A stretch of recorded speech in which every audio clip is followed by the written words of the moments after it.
कहानी की शुरुआत में हम देखते हैं एक बहुत ही हाई सिक्योरिटी जेल को, जहां चारों तरफ लोहे की ऊंची दीवारें हैं, हर कोने में कैमरे लगे हुए हैं और भारी हथियारों से लैस गार्ड लगातार निगरानी कर रहे हैं। यह कोई आम जेल नहीं है। यहाँ एक छोटी सी गलती भी मौत जैसा असर डाल सकती है। इसी जेल के अंदर हम एक आदमी को देखते हैं, रे ब्रेसलिन। वह देखने में एक आम कैदी जैसा लगता है, लेकिन उसका व्यवहार बाकी सभी से बिल्कुल अलग है। वह शांत है, लेकिन उसकी आंखें हर चीज को बहुत ध्यान से देख रही हैं। वह अपनी सेल में बैठकर कभी दीवार को देखता है, कभी गार्ड्स की मूवमेंट को और कभी कैमरों की दिशा को। वह हर चीज को अपने दिमाग में रिकॉर्ड कर रहा होता है। लेकिन असल सच्चाई यह होती है कि रे कोई असली कैदी नहीं है। वह एक प्रोफेशनल सिक्योरिटी एक्सपर्ट है, जिसका काम ही यह है कि वह दुनिया की सबसे सुरक्षित जेलों में खुद को कैदी बनाकर जाता है और वहां से भागकर जेल की कमजोरियां ढूंढता है। वह पहले भी कई खतरनाक जेलों से भाग चुका है और हर बार यह साबित कर चुका है कि कोई भी जेल पूरी तरह सुरक्षित नहीं होती। कुछ समय बाद उसे एक बहुत ही सीक्रेट और खतरनाक ऑफर मिलता है। उसे बताया जाता है कि एक ऐसी जेल बनाई गई है जिसका कोई रिकॉर्ड नहीं है। यह जेल दुनिया की सबसे सुरक्षित और अज्ञात जेल मानी जाती है। कहा जाता है कि यहाँ से आज तक कोई भी कैदी भाग नहीं पाया है। रे को इस मिशन के लिए मोटी रकम ऑफर की जाती है। पहले वह शक करता है, लेकिन फिर वह इसे स्वीकार कर लेता है, क्योंकि उसके लिए यह एक और चैलेंज होता है। प्लान के मुताबिक उसे गिरफ्तार किया जाता है ताकि सब कुछ असली लगे। पुलिस उसे हथकड़ी पहनाकर ले जाती है और उसे उस रहस्यमयी जेल की तरफ भेज दिया जाता है। लेकिन रास्ते में ही सब कुछ बदल जाता है। रे को अचानक एक इंजेक्शन दिया जाता है और वह बेहोश हो जाता है। जब उसकी आंख खुलती है तो वह खुद को एक अजीब और अनजान जगह पर पाता है। चारों तरफ अंधेरा, तेज रोशनी और धातु की दीवारें होती हैं। अब उसे एहसास होता है कि यह कोई टेस्ट नहीं था, उसके साथ धोखा हुआ है। उसे असली जेल में कैद कर दिया गया है। यह जेल बहुत ही अलग और डरावनी है। यहाँ की सेल कांच जैसी है, हर जगह कैमरे हैं और गार्ड काले मास्क पहनकर घूमते हैं। कैदियों के साथ जानवरों जैसा व्यवहार किया जाता है। कुछ समय बाद जेल का वार्डन उससे मिलता है। वार्डन बहुत शांत लेकिन बेहद खतरनाक इंसान है। वह रे को साफ साफ कह देता है कि यहाँ से कोई भी बाहर नहीं जा सकता। रे बाहर से शांत रहता है, लेकिन अंदर से वह पूरी जेल को समझने की कोशिश करता है। वह नोट करता है कि गार्ड कितनी देर में आते हैं, कैमरे कैसे घूमते हैं और कैदियों की दिनचर्या कैसी है। इसी दौरान उसे एक और कैदी मिलता है, एमिल रॉटमायर। रॉटमायर बाकी कैदियों से अलग है। वह शांत, मजबूत और बहुत समझदार है। शुरुआत में दोनों एक दूसरे पर भरोसा नहीं करते, लेकिन धीरे धीरे बातचीत बढ़ती है। रे उसे बताता है कि वह असली कैदी नहीं है और उसे धोखे से यहाँ लाया गया है। अब दोनों मिलकर भागने की योजना बनाने लगते हैं। लेकिन यह जेल आसान नहीं है। एक दिन रे जानबूझकर एक कैदी को उकसाता है और देखते ही देखते पूरी जेल में लड़ाई शुरू हो जाती है। कैदी आपस में भिड़ जाते हैं, कुछ लोग चीजें फेंकते हैं और पूरा माहौल केओस में बदल जाता है। रे का असली मकसद लड़ाई करना नहीं होता, बल्कि वह यह समझना चाहता है कि जब जेल में दंगा होता है तो सिक्योरिटी सिस्टम कितनी जल्दी और कैसे रिस्पॉन्ड करता है। कुछ ही मिनटों में अलार्म बजने लगता है। लाल लाइटें जल उठती हैं और भारी संख्या में हथियारबंद गार्ड अंदर आ जाते हैं। वे बहुत सख्ती से कैदियों को नियंत्रित करते हैं और सभी को उनकी सेल में वापस भेज देते हैं। रे वापस अपनी सेल में आ जाता है, लेकिन अब उसका ध्यान लड़ाई पर नहीं, बल्कि दीवार पर बने उन निशानों पर होता है। वह दीवार के पास जाकर उन लाइनों को ध्यान से देखता है। ये लाइनें किसी कैदी ने यूं ही नहीं बनाई थीं। वह धीरे धीरे इन लाइनों को जोड़ता है और उसे एक पैटर्न नजर आने लगता है। उसे शक होने लगता है कि यह जेल जमीन पर नहीं बनी है। वह और गहराई से जांच करता है और धीरे धीरे उसे एक शॉकिंग ट्रूथ समझ आता है। यह जेल किसी जमीन पर नहीं, बल्कि एक बहुत बड़े स्ट्रक्चर के अंदर है। और बाद में उसे पता चलता है कि यह एक विशाल जहाज के अंदर बनी हुई जेल है जो समुद्र के बीच में है। यह जानकर रे कुछ पल के लिए चौंक जाता है। अब उसे समझ आता है कि यहाँ से भागना लगभग नामुमकिन है, क्योंकि बाहर निकलने के बाद भी सिर्फ समुद्र ही होगा। लेकिन रे हार मानने वालों में से नहीं है। वह रॉटमायर के साथ मिलकर एक नई योजना बनाता है।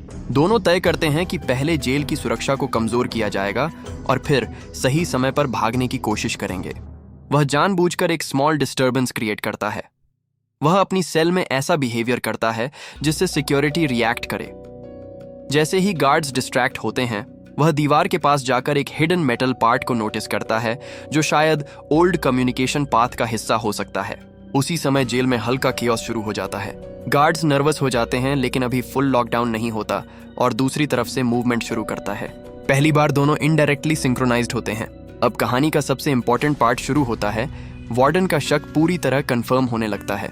वो सिक्योरिटी फुटेज बार बार देखता है और उसे लगता है कि रे सिर्फ सर्वाइवल नहीं कर रहा, वो सिस्टम को समझ रहा है। अब वार्डन एक डिसीजन लेता है। इस बार कोई गलती नहीं होगी। वह ऑर्डर देता है कि दोनों कैदियों को साइकोलॉजिकल आइसोलेशन में डाला जाए। अब रे को एक ऐसी सेल में शिफ्ट किया जाता है जहां लाइट कम है, नॉइज ज्यादा है और बाहर की दुनिया से कांटेक्ट लगभग खत्म हो जाता है। यह जगह इंसान के माइंड को ब्रेक करने के लिए बनाई गई है। लेकिन रे यहाँ भी टूटता नहीं है। वह डार्कनेस में भी साउंड्स को एनालाइज करता है। उसे अब एक और बड़ा क्लू मिलता है। वाइब्रेशंस अलग अलग फ्रीक्वेंसी में आ रहे हैं, जिसका मतलब स्ट्रक्चर लेयर्ड है। उधर रॉटमायर भी सिमिलर कंक्लूजन पर पहुंचता है। अब दोनों मेंटली एक ही पेज पर हैं, लेकिन फिजिकली कंप्लीटली कट ऑफ हैं। अब वार्डन फाइनल स्टेप लेता है। वह कहता है कि अगर ये दोनों ऐसे ही चलते रहे तो। लेकिन इसी डार्कनेस मेरे को एक छोटी सी चीज दिखती है। दीवार में हल्का सा वाइब्रेशन पैटर्न, जैसे कोई सिग्नल भेजा जा रहा हो। वह ध्यान से सुनता है। उसे समझ आता है कि रॉटमायर अभी भी कहीं ना कहीं कोशिश कर रहा है। अब पहली बार दोनों के बीच इनडायरेक्ट कनेक्शन फिर से बनता है। रे अपने दिमाग में फाइनल एस्केप प्लान बनाना शुरू करता है। अब सिर्फ जेल नहीं तोड़नी है, बल्कि पूरे मूविंग स्ट्रक्चर को समझकर एस्केप करना है। कहानी वहीं से आगे बढ़ती है जहां रे और रॉटमायर को जेल के अलग अलग अंडरग्राउंड जोन्स में डाल दिया गया है। पूरा सिस्टम अब और ज्यादा सख्त हो चुका है।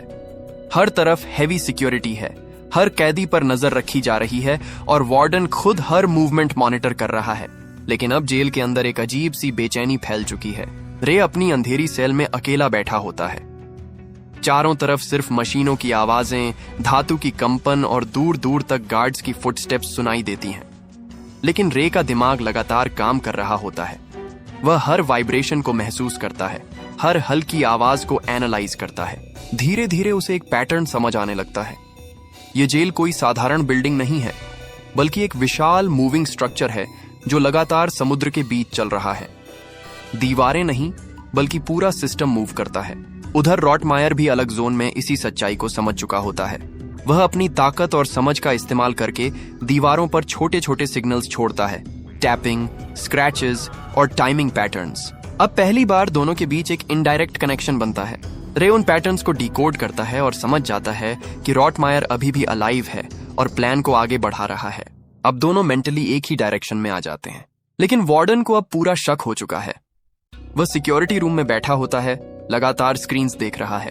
उसके चेहरे पर गुस्सा और चिंता दोनों हैं। वह समझ चुका है कि रे कोई नॉर्मल कैदी नहीं है, वह सिस्टम थिंकर है। वार्डन अपने सबसे ट्रस्टेड ऑफिसर्स को बुलाता है और कहता है, अगर ये लोग कंट्रोल रूम तक पहुंच गए तो पूरा सिस्टम एक्सपोज हो जाएगा। अब एक नया आदेश दिया जाता है, पूरी जेल को लॉकडाउन फेज 2 में डाल दिया जाए। अब जेल और भी ज्यादा खतरनाक बन जाती है। हर कॉरिडोर में लेजर सेंसर्स, मोशन डिटेक्टर्स और आर्म्ड गार्ड्स तैनात कर दिए जाते हैं। रे अब समझ जाता है कि सिर्फ प्लान नहीं, अब टाइमिंग भी बहुत इंपॉर्टेंट है। वह दीवार की वाइब्रेशंस को फिर से सुनता है और उसे एक बहुत बड़ा क्लू मिलता है। हर कुछ समय बाद जहाज अपनी डायरेक्शन बदलता है और उस मोमेंट पर इंटरनल सिस्टम्स अनस्टेबल हो जाते हैं। यही उनका एकमात्र मौका है। उधर रॉटमायर भी इसी कंक्लूजन पर पहुंच चुका होता है। अब दोनों अलग अलग होकर भी एक ही फाइनल प्लान पर काम कर रहे होते हैं। रे अपने साइड में एक छोटा सा रिस्क लेता है। वह जानबूझकर पाइप सिस्टम को डैमेज करता है ताकि प्रेशर इम्बैलेंस हो जाए। जैसे ही प्रेशर डिस्टर्ब होता है, पूरे जेल में वार्निंग अलार्म्स बजने लगते हैं। लाल लाइटें पूरे सिस्टम में फैल जाती हैं। गार्ड्स पैनिक में आ जाते हैं और हर तरफ भागदौड़ शुरू हो जाती है। अब यह वही मोमेंट है जिसका दोनों को इंतजार था। इसी केओस का फायदा उठाकर रॉटमायर भी अपने जोन में एक्शन शुरू करता है। वह कुछ गार्ड्स को न्यूट्रलाइज करके एक मेंटेनेंस कॉरिडोर खोल देता है। अब पहली बार दोनों साइड से सिस्टम क्रैक होना शुरू हो जाता है। जेल अब फुली अनस्टेबल हो रही है। वार्डन अब पूरी तरह गुस्से में आ जाता है।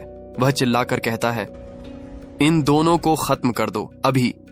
अब गार्ड्स हेवी वेपन्स के साथ कॉरिडोर्स में फैल जाते हैं। अब शुरू होता है असली सर्वाइवल फेज।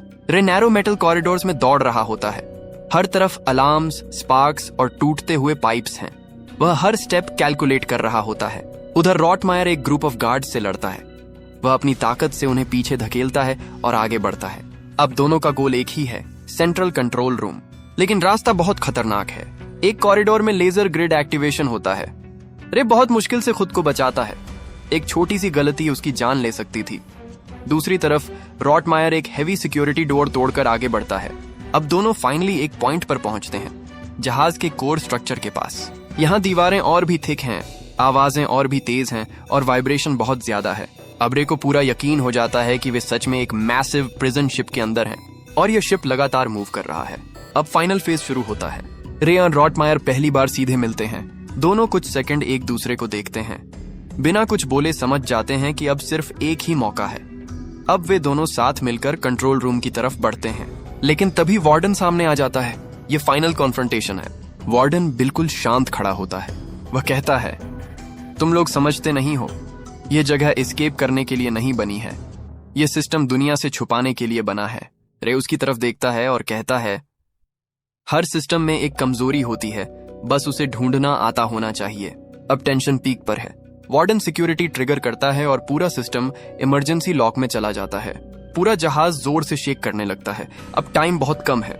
रे कंट्रोल पैनल तक पहुंचने की कोशिश करता है। रॉटमायर गार्ड्स को रोकता है ताकि उसे टाइम मिल सके।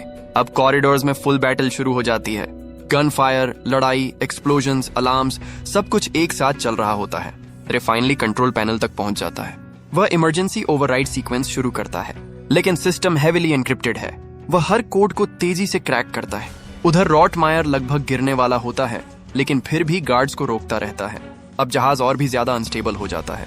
पानी की आवाजें तेज हो जाती हैं, क्योंकि जहाज ओशन में टिल्ट हो रहा है। अब फाइनल मोमेंट आता है। रे लास्ट कमांड एग्जीक्यूट करता है। पूरा सिस्टम ओवरलोड हो जाता है।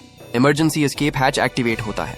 एक बहुत बड़ा मेटल डोर खुलता है जो सीधे ओशन सरफेस की तरफ जाता है। एक जोरदार ब्लास्ट के साथ पूरा प्रिजन शिप शेक करता है और डैमेज हो जाता है। पानी के अंदर कियोस होता है। रे और रॉटमायर किसी तरह सरफेस पर आते हैं। चारों तरफ सिर्फ ओशन है, लेकिन इस बार वे कैदी नहीं हैं। वे आज हद हैं, लेकिन उन्होंने कर दिखाया। वार्डन का पूरा सिस्टम अब टूट चुका है और दुनिया को एक बार फिर यह साबित हो जाता है कि कोई भी जेल 100% एस्केप प्रूफ नहीं होती। और इसी के साथ कहानी खत्म होती है। रे और रॉटमायर ने मिलकर उस नामुमकिन जेल से भागने में कामयाबी हासिल कर ली थी। जिस जेल को दुनिया की सबसे सुरक्षित और एस्केप प्रूफ जेल कहा जाता था, उसे उन्होंने अपनी समझ और हिम्मत से तोड़ दिया। और इस तरह यह साबित हो जाता है कि कोई भी सिस्टम चाहे कितना भी मजबूत क्यों ना हो, अगर दिमाग तेज हो और हिम्मत मजबूत हो तो उसे हराया जा सकता है। अगर आपको यह कहानी पसंद आई हो तो चैनल को सब्सक्राइब जरूर करें और वीडियो को लाइक करें, ताकि ऐसी ही और भी शानदार और दमदार कहानियां आपके लिए लाई जा सकें।